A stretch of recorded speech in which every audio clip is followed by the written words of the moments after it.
I did a house clearing. Yeah. A couple weeks ago. And they were all freaked out because I said, there's a man in the hallway and I don't like his energy. He doesn't feel good to me. And I said, I need love and light here. And he shifted and he said, I'm his father and my name is Johnny. And I was a bad father. Oh. And I did things to him and I needed him to recognize me, so I came as he would understand me. Ooh. But I'm no longer that, Susan. Don't push me away. Whoa. Oh my God. And I said this to him and he ran. I can verify this. He ran into the other room and sobbed because he said, my father's never given me that pleasure of hearing he's sorry.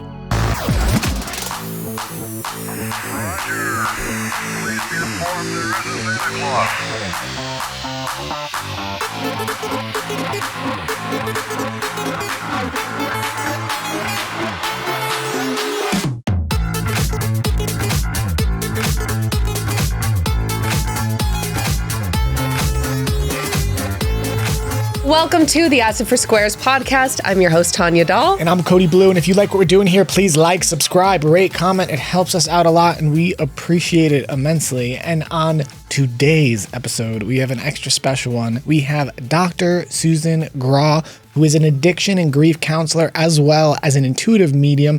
And might I add, an international best-selling author of this dope book, Infinite Life, Infinite Lessons. Dr. Susan, thank you for being on with us. We appreciate you, sister. Thank you. I'm so happy to be here. This is great. We're so happy too. We've heard so much about you. It's nice to finally meet too. you. The best place to start, because you specialize in NDEs, is you have an NDE of your own, correct? Yes, I do. Can we anchor this in that story and kind of launch from there? Absolutely.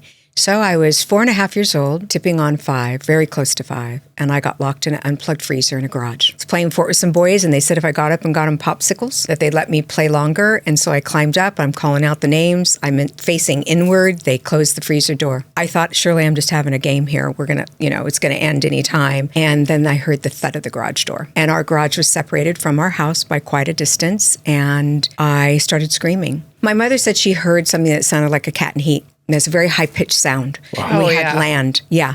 And that's the sound of terror because I was in terror. I innately knew that I was going to leave. I knew it. I could feel it. It was just an instinct we have because we have so many lives, journeys, that we've been through it before. So we know what leaving is. But I didn't need to be afraid, but I was a child, right?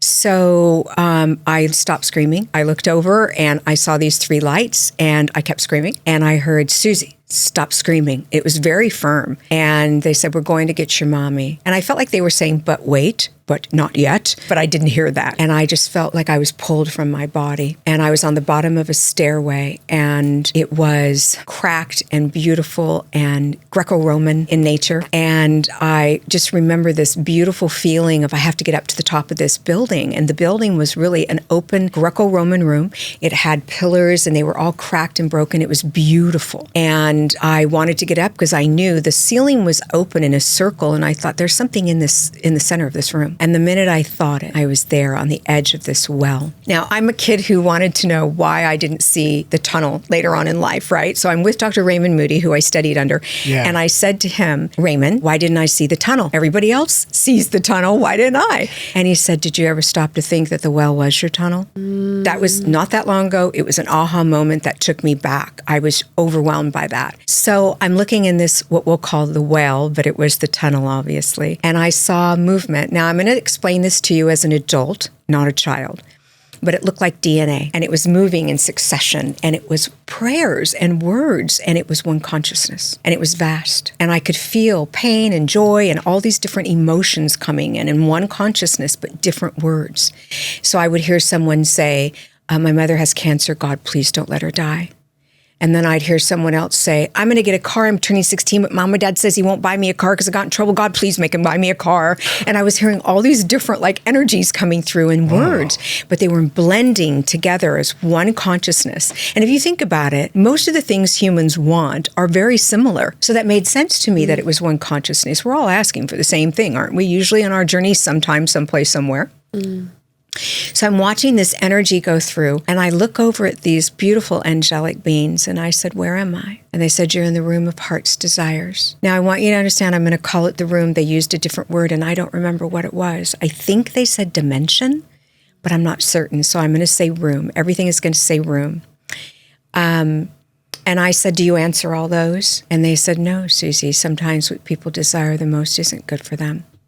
Didn't like hearing it. My mom used to say, just because you want it doesn't mean it's good for you, right? And I thought, that's weird. Why did I hear that? And then the next thing I knew, I was looking at this yellow brick road. I called it the yellow brick road because I had seen The Wizard of Oz, but it was a golden pavers. And I watched humans, and remember, this is all metaphorical. They teach in metaphor, especially when we're going to come back, which I didn't know. I wasn't afraid at all, though. I felt peace, and I felt like I took me with me. And I saw humans on this road, this beautiful golden path, and there were pyramids at the beginning of the road. And they were pulling from the bottom of these gorgeous pyramids. Now, I didn't know they were pyramids till later, but I remembered what they looked like, and I drew them. So I had that to go back to. What happens when you pull from the bottom of a pyramid? You unbalance. And I knew somehow that it was their life journey, and they were pulling from the bottom. And I watched all these humans drop to their knees and say, for the love of God, please help me. Nothing's going my way. Nothing's working out. Nothing's panning the way it's supposed to. And they were saying all these painful things. And I was sitting there watching this, and I thought, what's going on here?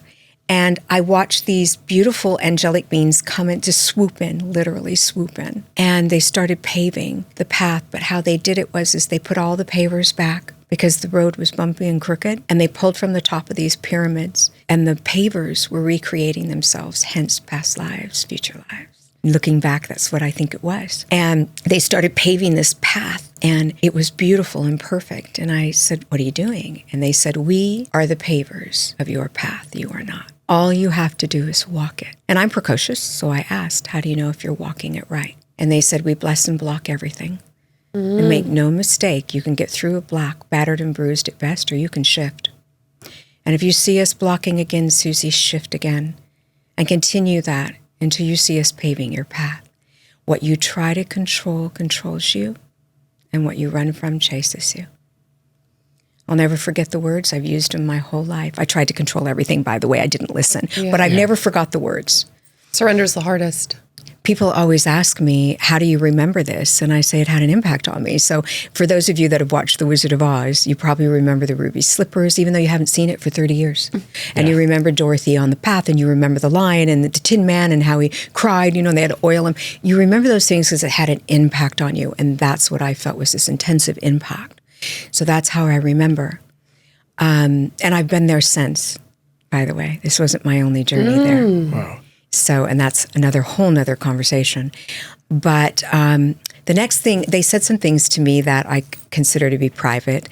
And then I flashed into this, what I'll call a room. It was a dimension, and it's called the Room of Knowledge. I didn't know that when I got there. And I saw this little girl with a family. And I watched these books, almost feels like Harry Potter-like, but it wasn't. But we didn't have virtual at that time. So I didn't know how ever to describe it until Harry Potter came out. And I went, virtual. That works for me. But I watched these tablets of some sort, or books. I don't know. There are no human words. Come in front of these people, and it was their life journey, and it was their contracts. And I heard them say, I'm going to do this, and I'm going to do that, and I can do this, And I figured they were choosing the PhD in hardship like I did, a lot of them. And somebody asked me on a podcast, do you think that was you? Oh. And I thought, whoa, what an eye-opener. I wonder. Because she was saying, I'm going to go through this and I'm going to go through that, and my soul's going to expand so fast. And I could feel the energy of this soul, just joy and happiness, but also willingness. We all come here with the willingness of knowing that we're going to leave. That's the contract, right? But we all fear death so much. And yet we made the contract, all of us, before we come, we know. So she kept going, and they said, that's a lot. That's a lot. And I believe they were her guides. And, that's an awful lot to take on. And she said, I can do it. I know I can do it. And people were saying, I'll come in at this time in your journey, and I'm going to do this with you, and I'm going to help you through this, and you're going to grow and expand. And so are we, watching you go through this journey, and we'll have our own, and you'll help us. And it was like this camaraderie and teamwork. And I watched them look at them and say, well, you do have free will. And they were gone. And I said, number one, where am I? And they said, you're in the room of knowledge. And I think they said dimension, but we'll go back to room. And I said, okay, I didn't know what it meant, but I had a feeling that they were knowing something about themselves, right? And what they were going to do. And I said, where did they go? Because I was shocked. They were gone, and they said they went to their next incarnation. Now, I didn't know what that meant at all. And I was about, I don't know, I was young, 10, 11, 12. And someone said to me, do you believe in reincarnation? And I said, oh my God, there's that word. So as we go through the journey, or as I went through the journey, these realizations would come to me that were so impactful, and it made it all come together and make sense. Right. It's always how it works. You're talking about getting clarity. Download. You're talking about getting clarity later on about your NDE that you had. And I'm sharing the clarity with you now. Right. So, and you got taken from what was it? The first room was desire? Room of Heart's Desires. And then the second room was knowledge? Room of Knowledge. Do you think that's like the Akashic Records? Like I people? do. I know it is. Wow. I don't relate to the word Akashic Records, but I honor it completely, but I just relate to the Room of Knowledge. That's amazing. That's a much better. So is this where they're pulling in their lifetime and figuring out what they want to plan out for their existence as whatever they're about to incarnate into? But going based on their previous journeys. Oh, so it's based on their life before. Yeah. Oh, many lives before. Yeah. They understand what they need to learn to grow more. So somebody asked me, this was on a podcast, and it was really a weird question because I'd never gotten the question. They said, if your soul is perfect, because I always tout that, the soul is perfect. There is no imperfection in the soul. It feels the pain, but it's your go-to. It's the vine to the divine. And it is where you go to heal and get through the traumas because it doesn't carry it. It's there to help you heal. If my soul was damaged, your soul was damaged, there'd be nowhere to go, right? So they asked me, if the soul is perfect, why would it need to grow? And I said, because it's infinite, and anything infinite needs to continue in growth. There's no stopping growth in infinite, right? Hence, infinite life, infinite lessons. Right. And that's the only reason, is because it's infinitely changing and growing and expanding, but in its perfection at the moment is right where it sits. It's always in perfection. It's the vine to the divine. It's what speaks to you. That's how they speak to you, is through that. And heal you and help you and support you. So my next trip, because it was like tripping,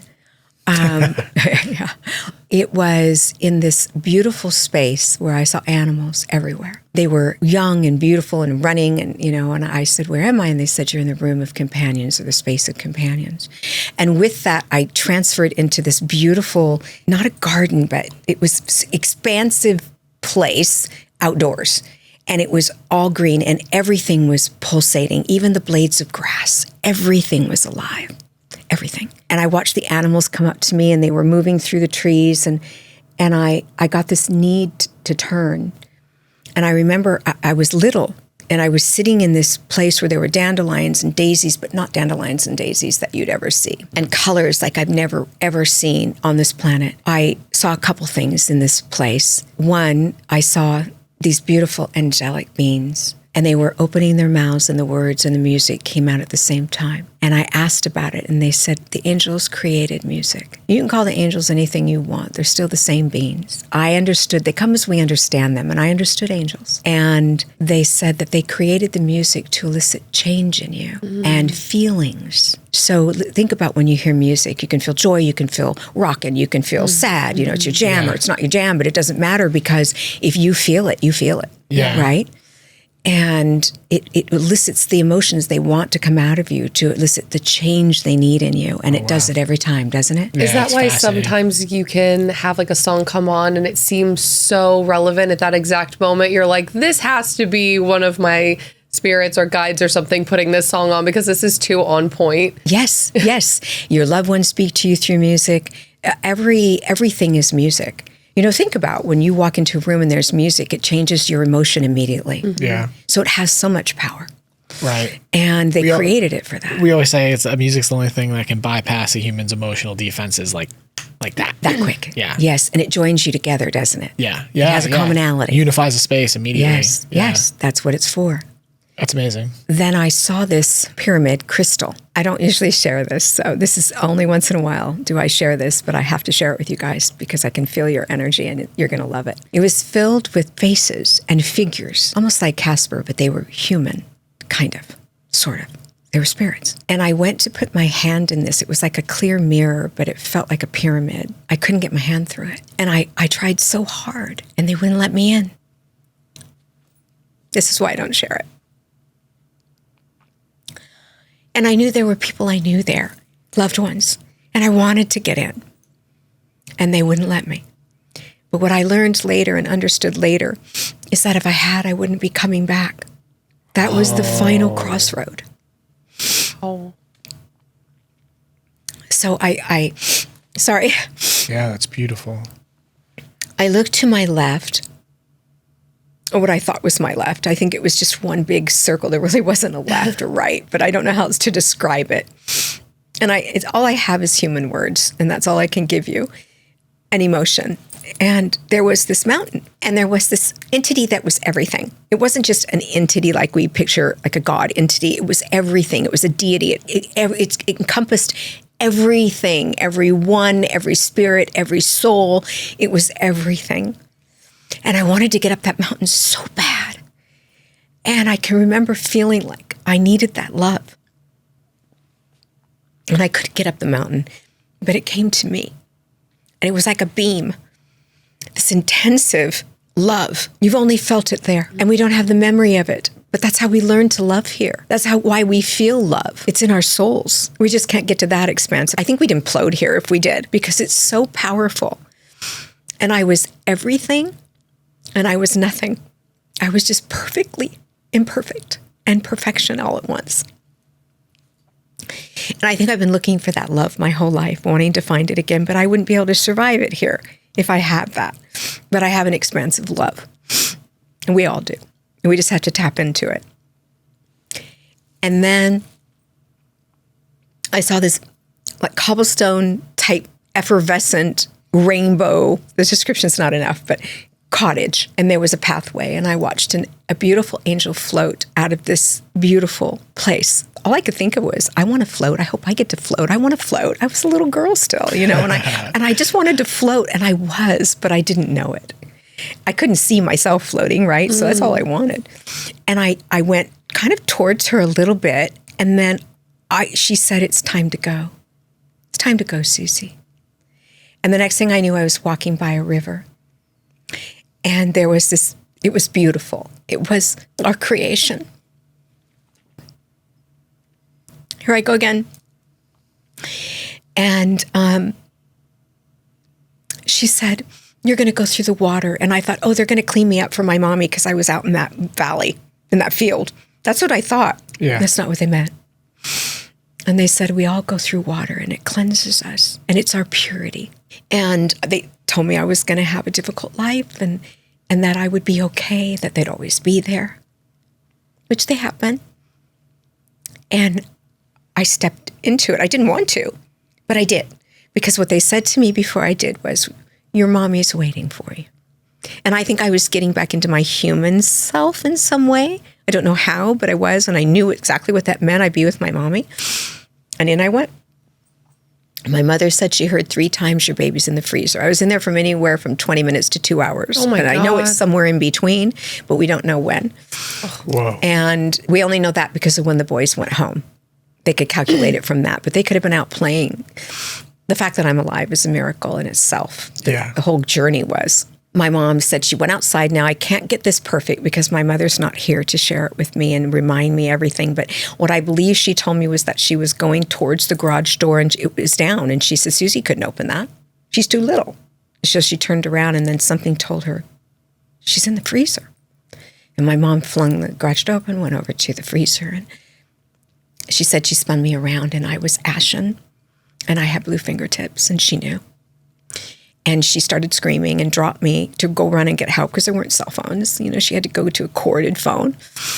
And I cracked open my jaw. I still have the scar. I'll never get rid of it. Facelift or anything, I'd never get rid of it. I haven't had one, but if I did, I wouldn't get rid of it. Not the scar. Keep it. Yeah, keep it. And I took a breath. And when I got well from this experience, which took some time, I opened my eyes and I saw spirit, so I closed my eyes again. I didn't know what they were.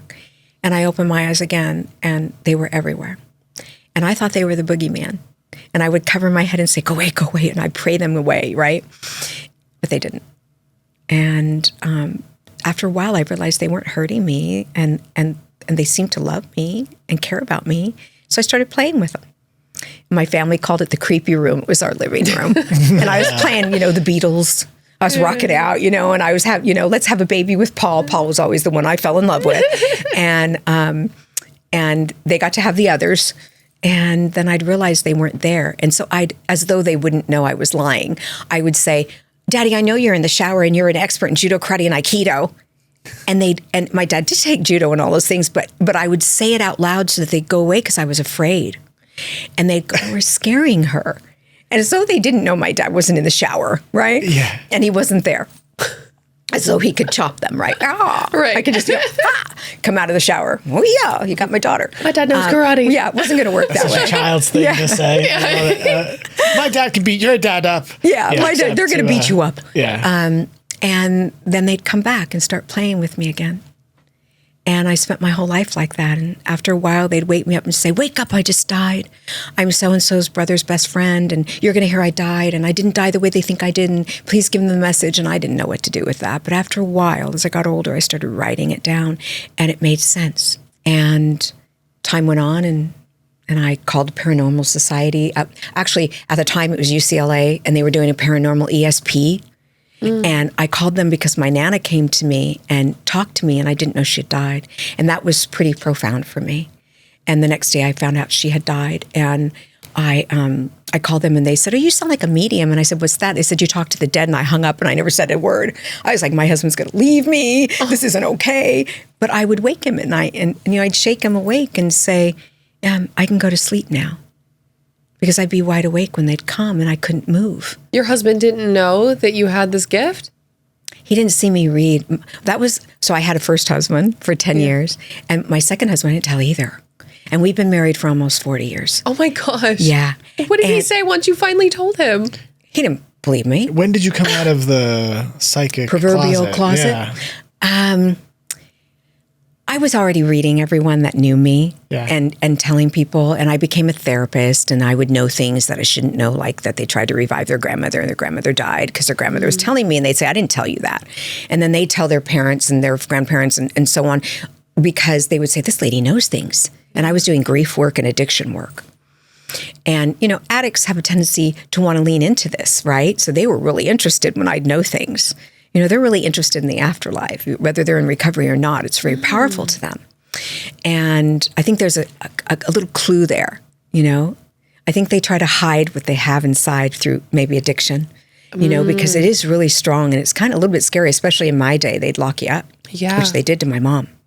My family had this gift and they locked my mom up. Oh my God. That's why she didn't listen to the first, your baby's in the freezer. They put her in an asylum? She was medicated, yeah. Oh my gosh, the same thing happened to my great-grandmother on my mom's side, and my grandpa or great-grandfather, whatever, hitting over the head and saying she went crazy and they put her away. My God. My dad got her out because at those days, men could make that decision. Yes. They had the power. My dad didn't want to raise 4 kids. He got her out. He thought she had lost her marbles, but he had none of this. My brother did, my sister did, my mother did. She was having the same experience? Yeah. Not quite as profound. I think when you have a near-death experience, it really comes out strong. Yeah. But when Facebook came out, I went on Facebook. You were asking me about the closet. And I typed, I'm a medium. I went back to what they told me. And I talk to dead people. If you don't want to be my family and you don't want to be your friend, that's just okay with me. Right? And I'm being all tough. And I pressed the button. I was a young woman, young. And I pressed the button. And I started crying, sobbing, and everyone thought I was upset because everyone was going to hate me. And really what it was that I was relieved. And nobody left. And they said, don't you think we knew that? Like, how did you not know we knew that? You're That like you the were creepy talking- room. Yeah, you were We knew. talking to dead people. We knew that. Yeah. You didn't know that. We knew. And there's so much to say. My mom's name, they call her Susie Q. That's what they call her. My brother called me that. Yeah, and I was telling you, remind me of my mom. And my mom has had an experience when she went to the other side, and she said she felt that love you felt, and it was so strong she didn't want to come back. Yeah. And they said you gotta go back. And Same thing with my Aunt Sherry when she had an NDE. The feeling was like such unconditional love that she was like, I don't want to go back. And they were like, you have to go back. yeah. Yeah. Now, as a child, you feel a little bit different. So I work with children who have NDEs, and they have a little bit different experience. Number one, they don't usually look back and see their bodies. I think it's a fear factor thing. Okay. And also, very few I've heard have. And also, they usually have an interest in coming back because they don't know what the journey is going to hold. They haven't gone through a lot usually at that point. Exactly. And they're used to playing with their friends and seeing their mommy and, going through fun stuff. I wasn't having such a fun journey at that point, so I was hesitant because I was already going through trauma at that point. What was going on? I was trafficked Jesus. as a little girl. In my neighborhood, they were pornographers. Oh my God. And well, it's helped me so much. I get people that have been trafficked all the time. Yeah. And I can help them because I've gotten through it. And then, as I shared earlier when we were talking, my journey has not been easy. Both my mother and my brothers died by suicide. Ugh. My mom's the same story. I want to share something with our audience. So when we got into doing this type of work, before I was able to have the courage to start doing ceremonial work and working with altered states of consciousness and spiritism, whatever you want to call it, I just studied because I was so afraid of it. Yeah. And one thing that came out was that in shamanism, call it what you want, that there was this archetype. One of the fundamental signs of shamanism was a death at a young age, which was an initiatory experience for the shaman, the soothsayer, the medium, the medicine person, whatever. Seer. Call it whatever you want. It's the nameless path. That is fundamental to push creating that bridge and that channel for the spirit with the spirit world. So I just want to say that because you're hearing a modern telling of this ancient path. The next thing that's important is in the shamanism, they say that we agree, if you have the courage, you agree to wounds and experiences, and that in experiencing and healing those wounds, you then learn the medicine for the world, and that is the medicine you give. So if you're talking about everything you're talking about is so serious, I just want to set that foundation. Because if you went through trafficking and this is now you channeled it into your medicine, this is a big deal. And it's a big deal. It allows you, especially someone doing your work, to for everyone to know, it's very beautiful when you have the perspective that you chose to do this and you've successfully transmuted it into medicine to the world. Because a lot of people don't have the courage to do that, facing your trauma, on that degree where you have to go back through it and heal it and find, the medicine for it. And then also have the courage to come forward to help others. Yeah. It's a really incredible path. Be public, all of it. So it's very hard to go public with it. Yeah. It is. I mean, you were talking about hitting that button and just crying, and I think this show is actually really dedicated to pulling people out of the closet because there's so many people like us and like you that are silent. Yeah. Yes, and they think that something's wrong with them. So, people have said to me, what kind of family did you grow up in? And I said, a beautiful family. There was alcoholism and addiction, but they loved each other. They had nothing to do with that. We each have our path and we make decisions and we have free will. And my brothers were addicts and they made that choice. And my mother had survived 2 losses of his sons. She had Parkinson's. And she lost her husband to pancreatic cancer. Let me just tell you, she didn't want to be here anymore. And I honor that. I understand. I don't consider it something we should do. I do want to say that. And I say that simply for one reason, and it's because we're here to go through our journey and go through our journey. That's what we're here for, and to grow and expand. And we're missing some of that if we leave here by our own hands. When we leave, we're meant to leave when they decide it's time because we've gotten through the journey we're meant to. And so I don't encourage it for anyone because there is always an answer to healing. There's always, and believe me, when you're talking to someone who's been through my experiences, which there are vast, those are just small portions of it, that has healed and can smile and be happy and do the journey and help others, medicine, as you say, offer that to people. That's why you're going through it, is because you decided in your soul that you wanted to help others. And that's what we're here to do. And so if you leave early, you've given up on that dream and that contract that you made, that agreement. Does it mean that we've agreed to suicides? No. But we've agreed to loss. We've agreed to trauma so that our soul can grow and expand, because pain and joy are equal in value. They both teach us something. And in fact, pain teaches us more because we want out. Yep. So we're growing very quickly when we're in pain, and we want to find the solution. So it's extremely powerful healing behind it. And I work with helping people heal all these things, so it had meaning. It all has meaning. Now, if somebody comes on their path and they decide to leave early, by suicide, do they have to redo the life again? I think there's something to be said about having to finish. Mm-hmm. Yes, because they want to. We get there and we choose. We want to choose growth. We want to choose expansion. We want to keep going. We don't, even just think of your ego here, how much we want to survive. The survival mechanism in us is enormous. Well, the survival mechanism of the soul is also enormous. So it wants to survive and grow and continue and be infinite. So yes, I think that, and there's no punishment there. People that teach that, I feel so sad for them. Yeah. Or teach that they're in the background waiting to haunt you because they died by suicide. And I think that's not what's going on. They're healed,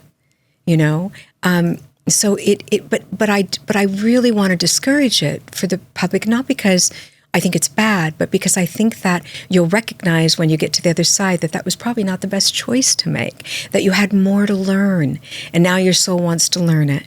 So here you go again. Can you tell us, because you have a doctorate in divinity, correct? And you do formal work with grief counseling and addiction therapy. What is the intersection between illness and a denial of spiritism or the divine gifts or extrasensory perception, whatever you want to call it? Is there an intersection of denial of the higher aspects of reality? Like an example would be, you mentioned addiction and pain being a teacher. Is addiction an attempt to numb the pain as opposed to listening to the lessons it's trying to teach us? Definitely feel it is. And unfortunately, our bodies are biological, so we become addicted. I think that we do certain particular drugs on a continuous basis to avoid. Now, they've changed that. Now there's psychedelics and there's things that help our brain grow and expand, But when we were doing it for fun and for free, right? There was no growth in it for us. Some people have that makeup, that biological makeup, and they end up addicted. But I do think it starts out with an escape from they want to numb those feelings, of being on this planet, because their soul is used to being free and loved and in this beautiful realm. And then they come here and they're in this body and we're stuck as like a suitcase we're dragging around, right? and our soul's going, ooh, I want out, but I want here. I want to be here, but I want out. So there's all this feeling going on and emotion, and the world can be a dark place. And honestly, if you look at over history, it was dark and then it lightened, and then it was dark and it lightened, and it was dark and it lightened. So know that it will always lighten again. Through history, look at it, in the Roman times. And then we go, I could go through the whole history. But we've always gone on this roller coaster. And so if you feel like you're in a dark space or you feel like you can't hang on, no, that will change. The reason people leave this planet is not because they don't like living. It's because they don't like what they feel. They want out of the feeling, not the living. So it's working through the feeling to get them to the other side of that. And when you're an empath, as you know, you feel everything, right? And you take on everybody's pain and emotion, and you have to learn not to do that. So learning about your empathic nature is extremely important. It's one of the things I teach. Can you teach a little bit about that? Because thematically, a big part of the lessons we've been going through have to do around boundaries. Yeah. And we notice a lot of people that do this type of work or are highly empathic, they're also simultaneously going on thematic journeys of boundaries. Mm-hmm. So, and it can be kind of confusing. It's like you want to feel, empathize with everyone and everything. You want to be one with everything. You want to help and give as much as you can. But then you get drained if you don't have boundaries, but we don't really know fully how to do it. Yeah, what's your recommendation? Ever fully do it. So okay. I want to say that. Yeah. We will never fully do it because we wouldn't be who we are. We're meant to be empathic because we are a gift. Empaths are a gift to the world. It's what we do with it that matters. So when something comes in front of me, so say someone behaves badly, just for an empathic energy, okay? I'm an empathic energy. I'm going to pick that up. They don't like me, okay? So I'm going to pick that up, right? And that's going to affect me. What I do with it is what matters. It decides who I am. So as we're going through, when I know that, I tell myself that. If I take on their energy, number one, I'm being very self-centered there, right? Because I'm saying, this is mine now. And I'm taking their experience from them.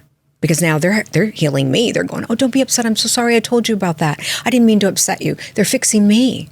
And so I'm very careful to remind myself of that I want to honor their boundary because they need to be in their own space. It's not mine to carry. But it is mine to love them through their journey.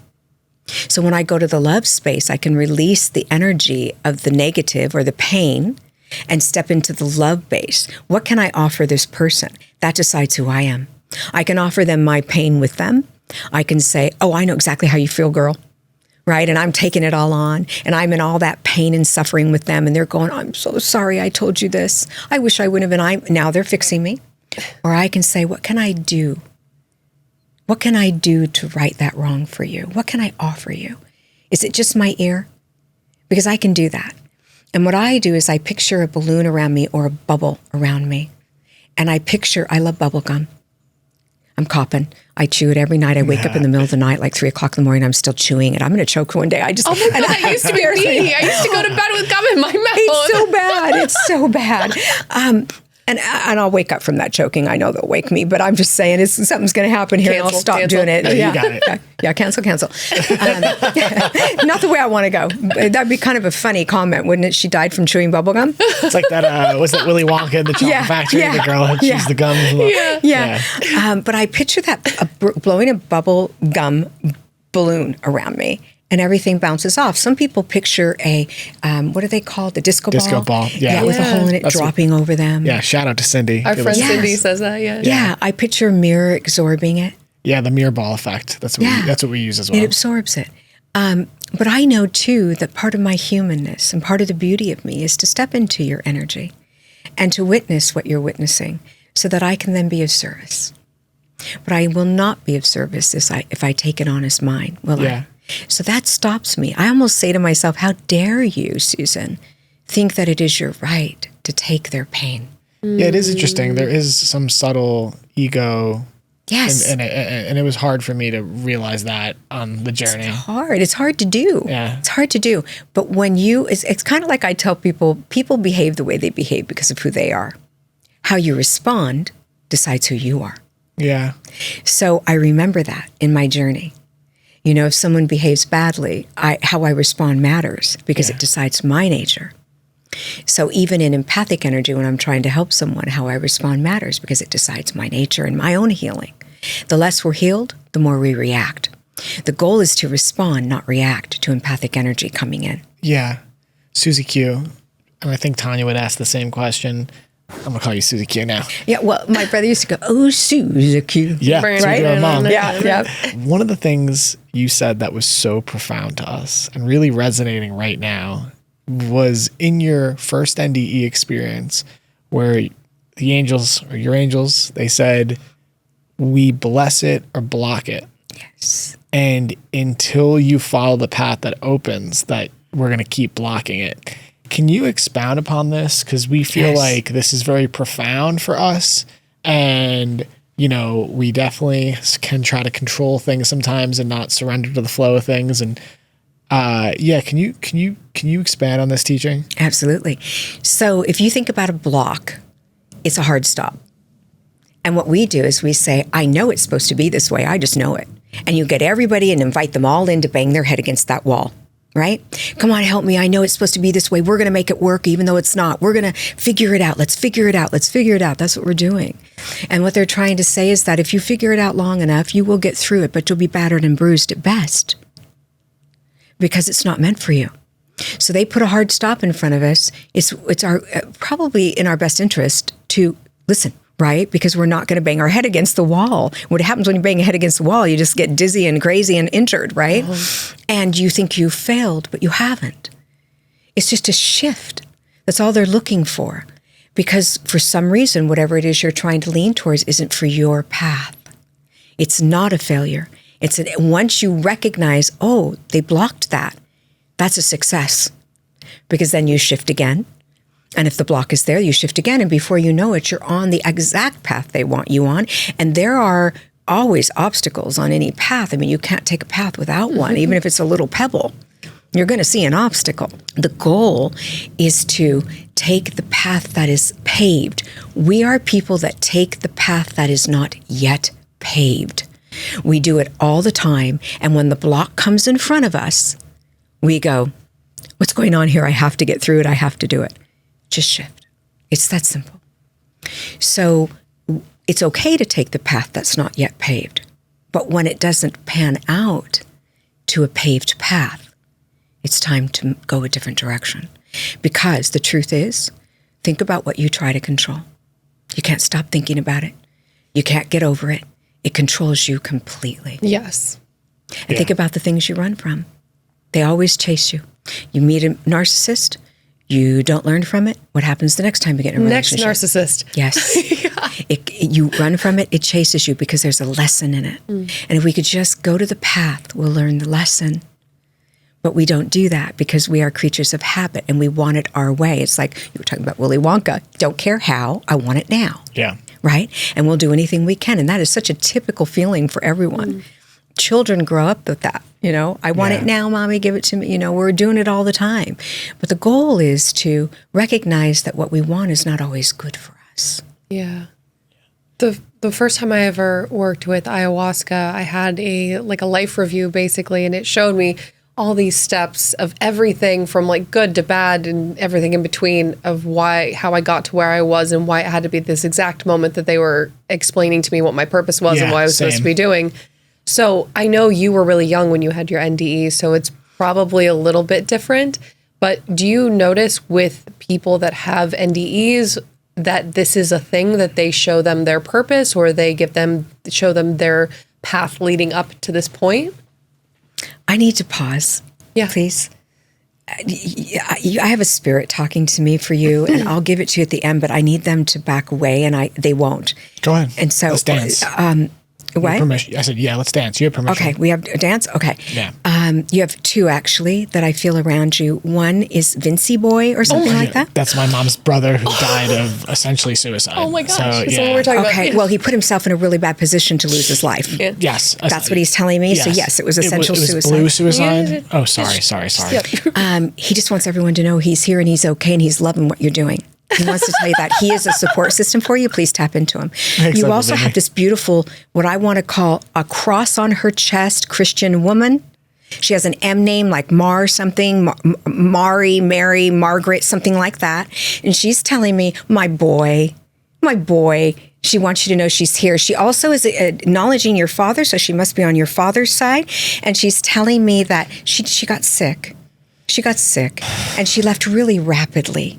And it was very difficult for anyone to handle. And she says, I didn't suffer at all. If you got to go quick. That's the way to do it.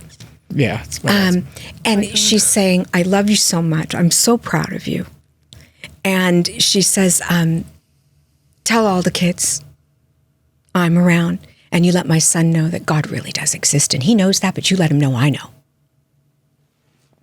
Thanks. I just had to Thank you, Nanny. That's Marge, my dad's grandmother, who was hit by a car crossing the street to church and went into a coma. Going to church. There it is. There's the cross. And she must have been looking at the cross. One of my great regrets is I didn't see her when she was in a coma. I've apologized many times. Honey, she saw you. She just said that, not me. Yeah, thanks. I want to say that. She saw you. Yeah. Never have regrets when you think of her because that's the last thing she wants you to have. Okay. Yeah. She wouldn't have wanted you to see her like that. She's very protective of her family. Yeah. Yeah.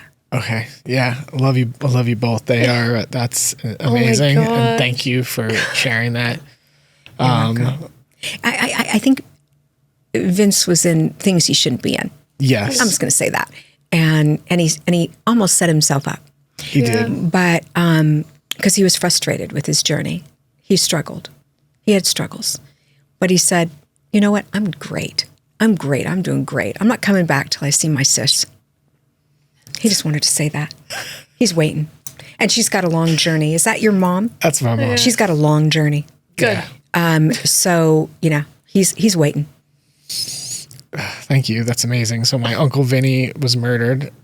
He was shot in the head in broad daylight in New York City, and we believed that he did struggle with addiction and depression, and we believe that he caused his own death. He set himself up because he was trying to put behind bars a bad person. That's amazing, and you're spot on, and thank you for doing that. That's going to mean a lot to my mother and my father who watch the show. And is that your dad's mom? That's my dad's mom. Boy, I like her. She's a spitfire. Yeah. She is. She's kind and loving and really has a strong belief system. Always has, always did. Feels like she raised her children well. She's very proud of your father. Yeah. And she wants me to tell him that everything is going to be okay and stop stressing so much. It's not good for his health. Yeah. Oh my God. Everything will be okay. Not to worry. She takes care of her own, she says. Okay. She's a little spitfire. Okay. I'll tell him. Yeah. Thank you. All right. I had to do it. God. No, okay. thank you so I couldn't even much. hear your question. That's okay. What was I asking? Jesus. Hold on. Well, let's just stay. Thank you, by the way, for doing a reading. Thank you so much. Let's stay in your channel. We don't have to go back to the Yeah, forum. Your grandmother's a gifted medium. Did you know that? My grandma? I don't think she told anyone. I don't know. I don't think she wanted to be in that realm. Can I tell you, I literally just today was like, I wonder, wish I would have asked Grandma more about her spiritual gifts because I didn't ask her. Literally, Well, you got them from her. All your gifts are from her. She's definitely a spirit energy. Definitely. I've been asking her name for quite a while, but she does know someone named Ellen or Helen or something like that. I don't know who that is to her. It's got to be a family member. I would just hold it. Familiar, yeah. Yeah, look it up. You'll find it. And she hasn't given me her name because sometimes they just don't. Sometimes I hear them really clear and sometimes I don't. But what I will tell you is, and she also knows someone with a D name, like Dolores or Donna or something like that. She's also connected to. So just look that up and you'll find it. But she wants me to tell you that you got it from her. And that's this question you've had in your mind she wanted to share with you. Just today. Yeah, she wanted to share it with you. So you don't have to question it anymore. That makes sense. She's my girl. Yeah. Yeah. Yeah. She's love. She's love. Oh, I like her. thank you. She'll kick your ass. I'm sorry. She will. See, I like people like that. Yeah. I'm a, if you got to say something, say it. Your grandmother likes colors. So she sends you colors. So I want you to remember that. It might be rainbows. It could be prisms. Colors are important to her. So when you wear colors, it pulls her in. You like black, but she likes you to wear colors. Okay. So I'm just letting you know that. Your grandmother loves the garden. Hummingbirds are her thing. And she brings them to the family all the time. Yeah. See a lot of hummingbirds. Yeah. So when you see them, thank her for being next to you. Okay. I will. Okay.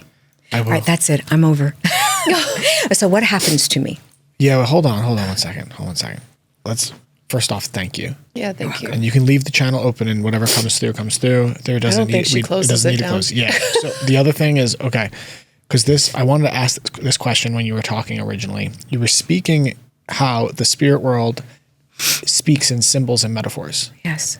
I think this is very important to discuss and for people to talk about. One, so people can understand how to interpret this, because this is what we aim to teach is direct communication, direct practice, and interpretation of the symbols is one of the things we're running into. And we're seeing a lot of people that fear them, whatever we'll call them, because they think it's a bad thing, or they are misreading the interpretation, or they're not letting sort of the spiritual Pictionary unfold and they're getting stuck on one symbol. Do you understand what I'm saying? Yep. So one, being able to walk people a little bit through this. And then the other thing, which I think is important to speak on, is essentially the literalism. So some people, and myself included, make this mistake. They're taking, whether it's the text or the stories or the symbols, so literally. And can you teach about the symbolism and the metaphorical nature of spirit communication?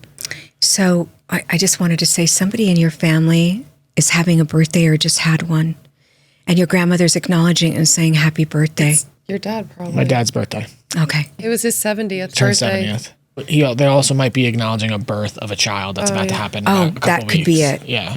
Yeah. Either way. Well, either way, happy birthday. Thank you so much. Thank you. Thanks, Annie. Yeah. My book talks a lot about the symbols and how to create dictionaries, learning about the spirit dictionary that's created. And it's a matter of how often you hear it. So they give you the dictionary naturally.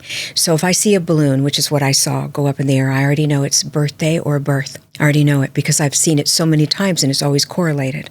And they've taught me that. I don't have to write it down. It comes to me naturally. As you practice anything, you become more adept at it. So as I was doing this work, I became better and better, and I learned from being wrong. So being wrong taught me how to be accurate because I knew the feeling of being inaccurate. And I'd say something and they'd go, I don't know what you're talking about. Most of the time, they'll find out later exactly what I meant, and they'll go, oh my gosh, how did I not know that? So as it comes in, it's a message of either knowing, there's called clairs, there's clear cognizance, which is a clear knowing, which is what I use. There's clairvoyance, clear seeing, clairaudient, clear hearing, and clairsentient, which is clear feeling. So I might feel how they left very briefly, then I know. So if it was like getting hit by a car, a quick death, I might feel the quick death. I may not feel the car, but but I might see one. I might see where they were. Like your grandmother was telling me that she saw a cross, so she was by the church. She said, that makes sense to me. So everything is metaphorical, yet it is a dictionary for you. And they usually speak in metaphors. Some people have where they see a film go across their eyes. I don't see that. That's not something that I pick up. I don't need to because I have clear cognizance. I just know. I know they're in the room. So in order to master that, it's to practice that. So I teach how to practice it in the book, but I also can tell you one of the ways that I practiced it, I'd be in a grocery store. So remember that ego is needing to know if you're right or wrong. So don't worry about that. When you practice something, you don't have to know. It's telling spirit, I'm going to practice. So I'm in the grocery store. I'll look across and I'll go, who did they lose? What do they feel? What's their energy right now? Are they sad? Are they glad? And I'll do that. And I never approach anyone. That's TV, guys. We don't do that when we're not on TV. It's invading someone's personal space. Or I'll be in a restaurant and I'll say, God, what do I see behind them? And maybe I'll see a mother going, tell her I'm here, tell her I'm here. Of course, I'm not going to walk up to that person and destroy their meal by telling them their mother's behind them. They might start crying. It might be painful for them. But I trust it. And I'm teaching spirit to teach me. And that's what it's really about. When they're talking to me, I'm teaching them how to get the message to me by them teaching me how to hear them. So we're in unison. It is just a conversation. We make it so complicated. If it comes into my head, I trust it and I give it. Right or wrong, I give it. 90% of the time, it makes sense. If I'm 90% accurate, I'm doing really well because I'm having a communication with spirit that's not in front of me and by a dictionary. So I tell people, you can't be wrong because say you're somewhere and you hear a message in your head and you go, thank you, Grandma. Okay? And it wasn't them. They now know that you're going to listen that way. So what are they going to do? They're going to come all the time and give you it that way. So you can't be wrong. So I have these 3 steps. I'm going to give you just a brief analogy of them. Awareness, acceptance, and action. You become aware something's changed in the room. So I became aware that I wasn't able to concentrate on your question. And they become aware that I'm aware. I might feel dizzy, which is something that happens to me. I get like a kind of a dizzy feeling. And they become aware that I'm recognizing that feeling. So they go, oh, she's listening. Then I accept. I absolutely know someone's in this room because something's radically changed. Mm-hmm. It's very simple. It's only 3 steps. I accept it. And I say to the spirit world, I accept that you're here and something's changed. I may not know who you are yet, but something's changed. And they go, oh, she's accepted I'm here. Okay, I'm coming on. I'm full bore. Susan, this can we happens pause all the right time. there? We have spent so many years, we feel it come in, and we immediately start trying to clear it, thinking it's a bad energy. Oh my God. Saging it, cutting it, praying it. So literally all you're saying... Spirits don't come to you that way. You feel it, so it becomes literally bad. all we're Here, Cody, I'm going to say this. to Remember this. freaking clear. What you fear, you feed. What you feed, you perceive and believe, and what you perceive and believe becomes your reality. So if you say, I'm going to accept this spirit, I know it's going to come with love. You've just created the reality of the spirit world that's around you. They know you've done that. They're going to come in with love. Okay. Okay? If you say, it's evil, guess what's going to come in? Because now it's your reality. You've perceived it and believed it. Well, Yes. he gets a lot of the feeling senses, and it gets really intense for him. So he's like, oh, I got to clear the space. I got to get this out of here because he's like feeling something weird. So that's the. Well, if I feel somebody have a heart attack, what's it going to feel like to me? Yeah. It's going to feel like somebody's squeezing my chest. Oh my God, as soon as you were saying about the feeling thing, all of a sudden I got this crazy pain in my chest. And I was like, oh, Yes. Jesus. We have a lot of teachers that go negative with it. So you are shining a light and opening the path for us and removing the fear-based programming. So thank you. So thank you so much, because this is the block. We cannot get past this blockage. So I can't wait for you to read my book. When we can't feel wait. it, you just start to tap into it and say, I accept it. I accept the light. I accept it. I accept the love. Okay, accept the light. That's what you do. And then what? Anything that is not of light and love will be gone. And your loved ones will come flying in. And then the last one is action. And all the action is trust. I trust you're loving me and you're here. And they go, oh my God, they're trusting me. Here I come. It's that simple. We make it so scary and complicated. But if you feed the fear, you're going to bring in fear base, aren't you? Yes. That's what you're going to do. It's anything. If you're walking down a dark alley and there's nothing there and you start to feel fear, you're going to create something behind you. Mm-hmm. The only time fear is really your friend is if there is something chasing you. Then be fearful and run. But if you don't see it and feel it and sense it in a way that says, I know what this is, you should know what this is. Because if you feel fear and you say, if you're not love and light, I don't want you here. I want love and light coming through. Man, they're going to rush in. Your loved ones are going to be like, this is our jam. This is it right now. They want us protecting them and they want us here. Here we come. And that's how I've lived my whole life. I have never in my life had a negative spirit attack me. Because I go right to, oh, if it's not from love and light, I don't want to hear. But hey, all you ones that love me, I expect you to show up right now. Suit up and show up for me right now. And there they come. And all I feel is the love. And that's how you do it. It's not hard and you don't need to be afraid. Let me make this really clear. If you needed to be afraid of evil spirits, don't think for a moment they'd come in and say, boo, I'm here. If they truly could harm you, they already would have.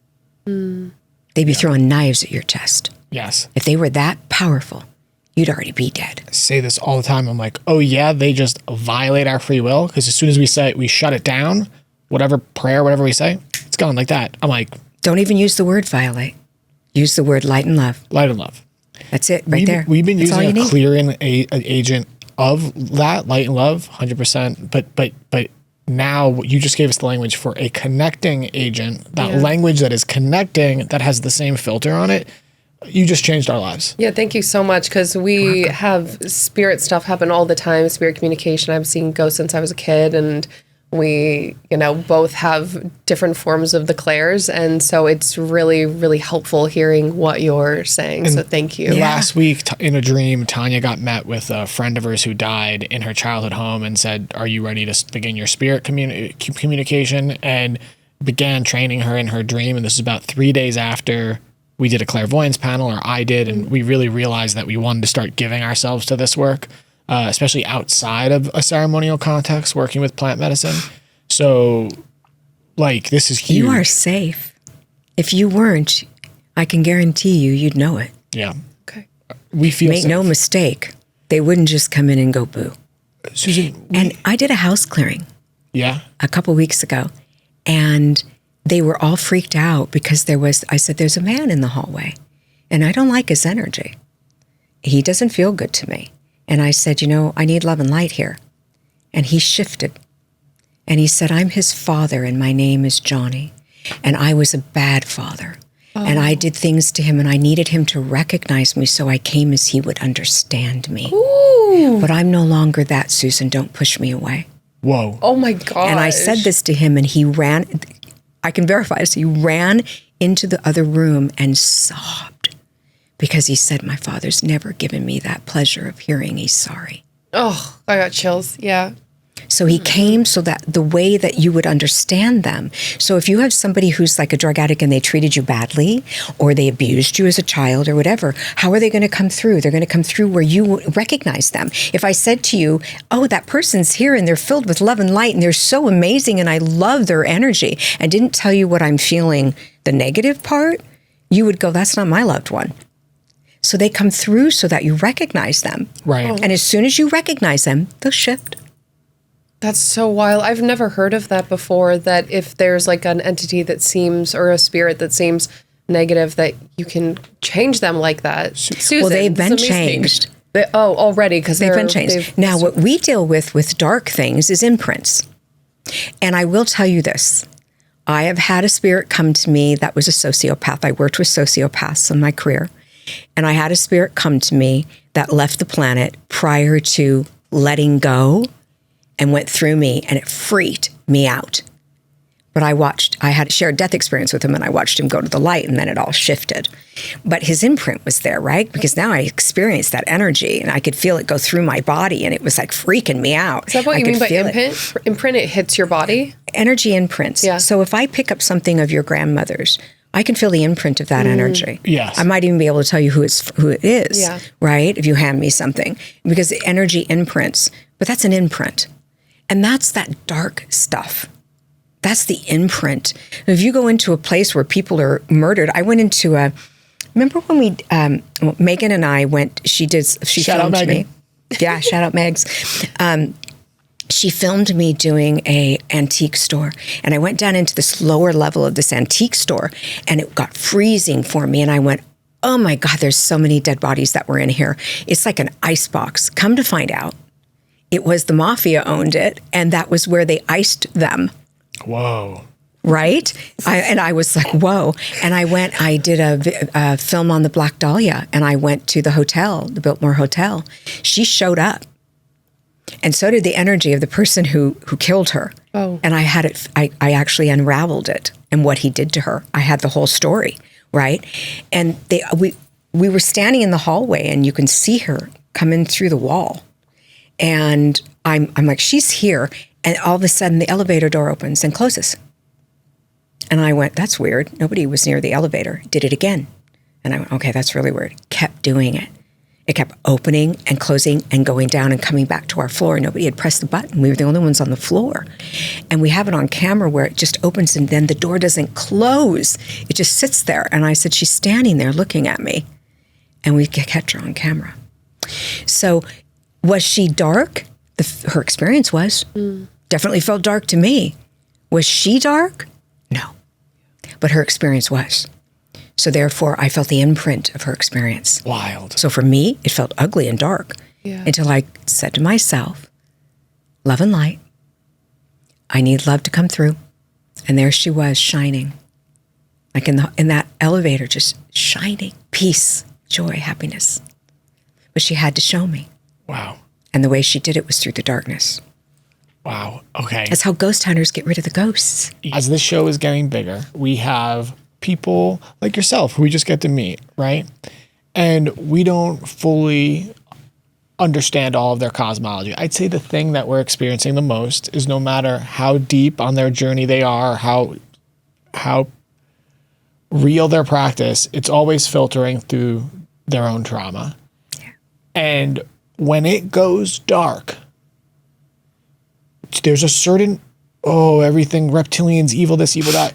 It goes dark, something feels off about it, and we have not been able to tell if it's our blockage around the information or if that, you can't be the hero if there's not an enemy sort of deal. And I guess what I'm trying to say is our belief is that spirit and the other side are reaching out to connect with, communicate with us, and help us all the time. And it's our fear of it that is disconnecting us and causing so much of the suffering down here. Is that your experience as well? Absolutely, because as you fear, what happens? We are one consciousness. So if I project fear energy out into the world, and you project fear energy out into the world, and we're in this room, and you project fear energy out into the world, and we're all in this room together, what are we going to feel? Fear. So if I hear a noise, right, and it's really, maybe it's a sound of a voice, right, and I go, oh my God, what was that? And you go, oh, I don't know, what was it? And we're all doing that. What are we creating? So what we're doing is we're pushing away the beauty of the spirit world because they want to connect with you always. But how will you recognize them if you don't know their trauma? Because that's how we remember things, right?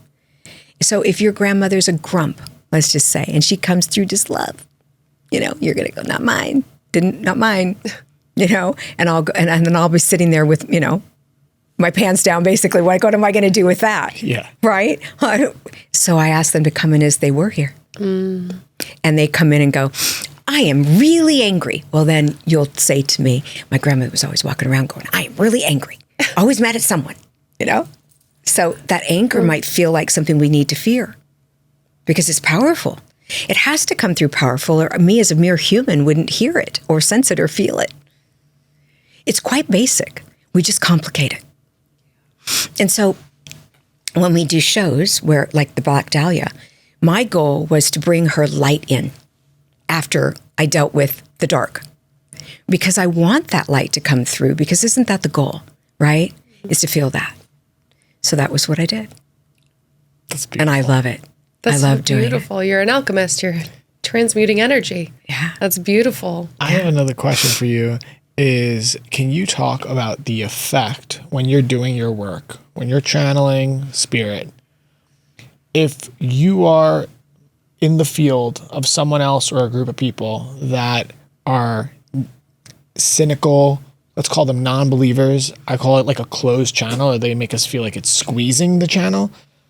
Does that affect your ability as a conduit if you are in a field? Absolutely. Okay. Can you speak on that a little bit? Because we think it's important, because everyone has this power. They're just choosing to connect to this source and force, or they're choosing to disconnect. And we believe that the portion of the world that is denying this aspect of the reality is denying this aspect of reality for the collective. They are shutting down our group abilities to essentially live in harmony with, or merge heaven and earth, so to speak. So can you, when you're doing this work, can you speak on this effect this has on you? It's profound. And I want to say a medium works with one person at a time. So someone comes into my office and they come in like this, their arms are crossed and they're, looking at me and they go, my wife forced me to come in here. I don't believe anything about what you do. Well, I already know what the spirit world is going to do. They're going to go and zero right in on him. They usually walk out sobbing. It's real. I can't believe it. I have so many people that go through that. So if they would give it the opportunity, is my point. Just try it. What do you got to lose? You don't believe anyone. It doesn't shut you down, them having crossed arms? Like you're able... Spirit wants to get the message. They'll get the message. Okay. Spirit is in charge, right? So sometimes the spirit will say to me, you're not meant to read them. They're too bullheaded. You're going to get shut down. They're not going to listen, and they're going to make excuses for it. So we're not going to waste our energy on this right now. When they're ready, they'll come back, or someone else will read them.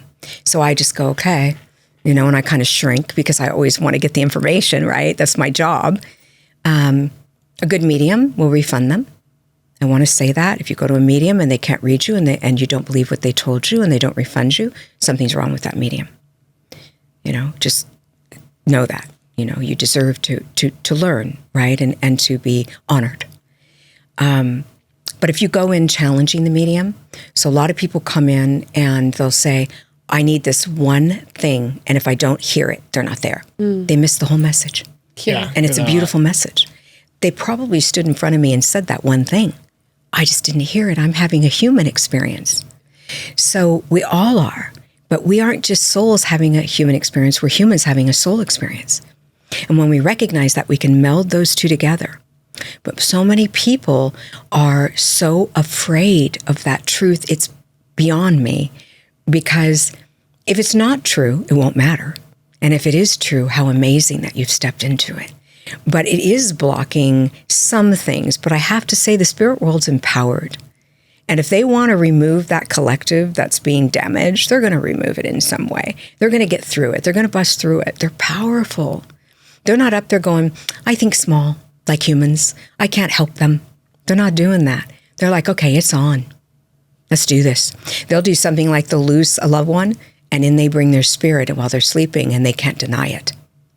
Or something happens that they're standing right in front of them, the spirit, they'll do that, so they can't deny it. And it may be when they're 80, but they'll do it. What the fuck is going on down here? What is up with the time period? Like, what's going on? What is this moment in time? Everyone talks about this great change, this great shift. People come craziness down here. Right now. What is this? Is there some sort of shift in consciousness? Are the cliches real? Are the platitudes real? They are. They are. Can you speak to this? Remember, without the dark side, there is no light. You cannot see the stars without the backdrop of the dark. And we are in a movement right now, and more people are needing the spirit world because of what's happening here, and they're moving towards it, not away from it. You may hear them say, God would never let this happen. Well, God probably wouldn't, but we will. There's the bottom line, right? We let things happen that God probably wouldn't like, but we have free will here. So it is pushing people into change because they want to get out of the suffering. Just like I shared with pain and joy. They're equal in value.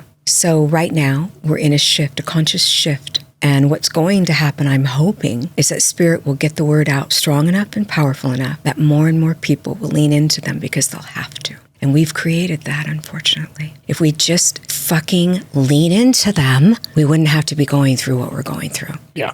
And unfortunately, the people that are leaning into them are suffering the same consequence. What do you mean by that? What do you mean, yeah? We're all feeling the pain. Yeah. Right? Even though we lean into the spirit world, what's going on in the world, we're feeling too, because the lack of consciousness on the half that isn't leaning in is creating this need that spirit has to offer us, this need so that we do lean. So we're all feeling it too. Yeah. But the shift will be for the best. The shift will be for the best because spirit decides that, not us. They are not little and small. They're not punishing us. They're making a shift. It feels that way. It's kind of like, I work with families who've lost their children from the Hamas attacks. Wow. I'm going to tell you one of them was the most heartbreaking experience. Also work with people who had 9/11. Heartbreaking, right? But the expansion of consciousness and the expansion of the spirit realm is tenfold because of it. People step into that trauma and go, oh my God, there has to be something better. Do better. I'm going to do better. We need better than this. We start to see that shift. That's just an example of people wanting to do better, be better. Now, did Spirit sacrifice people? No, people sacrificed people. Spirit didn't do that. The spirit world loves us, but they have to let go and allow because we have free will. But they will make good of it. They will make good of it somehow, some way. And they'll do that in the consciousness. And that's what they're doing. Is this free? That's so beautiful, Susan. Yeah, seriously. Is this free will school? Yes, it is. Okay. Yes, so it is. Is that all this is? We're just, because we're given free will, because if the creator didn't try to control us and force its will onto us, we would rebel? Robots. What'd you say? We'd be robots. We'd be robots. Oh, shit. Yeah. Okay. So this is just some sort of containment zone where we experience the ramifications of our choices and in suspended animation. Both on good and bad. Good and bad? Good and bad. So we come back here, and the reason we come back here is really clear.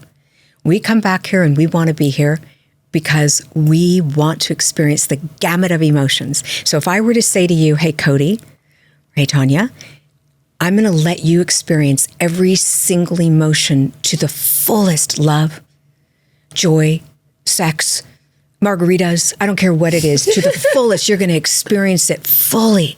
You're also going to have some pain that you experience to the fullest, but it will be a blip. This experience will be a blip, but you're going to get to experience everything. Would you turn it down? Because I wouldn't. I'd be like, okay, I'm in. I want to feel everything. I want to know what that is. Tell me more. I'd be there. I'd be all in. Yeah. So are you, or you wouldn't be here. Susan, thank you so much for all of your knowledge and wisdom and everything. Just thank you for being here with us today. We're so glad that you came into our existence. This is amazing. Thank you for having me. I love it. You're an angel. Yeah, you're an angel. Oh, thank you. Thank you. I don't think I am, but I appreciate that. I hope I can project the angel's energy. Well, that's nice. I'm sure you have to do a lot of compartmentalization with your life. Cody's parents definitely needed to hear that message, and I still can't even believe that was what I was thinking this morning, wondering that, and you literally pulled the exact question that I had been asking in my head about my grandma. That's just like, you're just amazing. So thank you. It's really, really, really, yeah. But you're the channel, you know. That just really appreciate it. Just thanks for your journey, and having the courage to not only go through that, but alchemize it into medicine. Really, get a doctorate, be able to work on translating this information in a way that is as palatable for the human mind as possible. Because I think that is a lot of the trick. You are literally a translator, and a lot of, we all here are communication specialists, quote unquote, right? That's the intention, is to how do you translate this information in a way that people can understand? And it's a lot of hard work, because you can't please everyone, Oh no. But those that are ready to I get attacked often. I get a lot of emails, God wants you to stop, those things. I feel like I'm good. Hopefully you're not reading those emails. Try not to. Susan, can you let everyone know how they can find you and follow your work? Yes, I have the Infinite Soul Sanctuary. It's a subscriber site that's all spirit. Cool. I go on once a month and teach exactly what I just did with you. I also have guests, so it's really cool. I have Susan Grau Official, all social media. I have a YouTube channel. I have my book, Infinite Life, Infinite Lessons, and you can find me at susangrau.com and read all about me. Amazing. And book appointments. I do private appointments and groups. When are you dropping your second book without saying any information? I'm in the middle of writing 2 more, so it's taking me longer. So I'm on chapter 6 on one and chapter 3 on the other, and I'm going to put them out there next month to be bought. So it usually takes a year from the time that you put them out. Okay. All right. All in perfect timing. Susan, we love you, sister. We feel very connected to you. Yeah, thank you so much. Thank you. I feel the same. Thank you for everything, and you always have a place here. If you ever want to come on, and if there's any way we can support you in any way, just next time when your book comes out, you have to come back on. Yeah. Thank you. Yeah. I would love that. I would love that. I hope we meet before that, though. Oh, yes, absolutely. Absolutely. If you are still with us, please make sure to like, share, subscribe, and follow. And also make sure to check out our Patreon at patreon.com/Acid for Squares. Yeah, follow us on social media, too. And social media. Why not? Also, make sure to go check out Susan on all the ways that she just told to follow. Down below, we will have all the links. And make sure to check out Infinite Life, Infinite Lessons, out now. She's a real one. She's a real one. Sure. So thank you for being with us. And until next time, we have a beautiful day. Be well. Bye.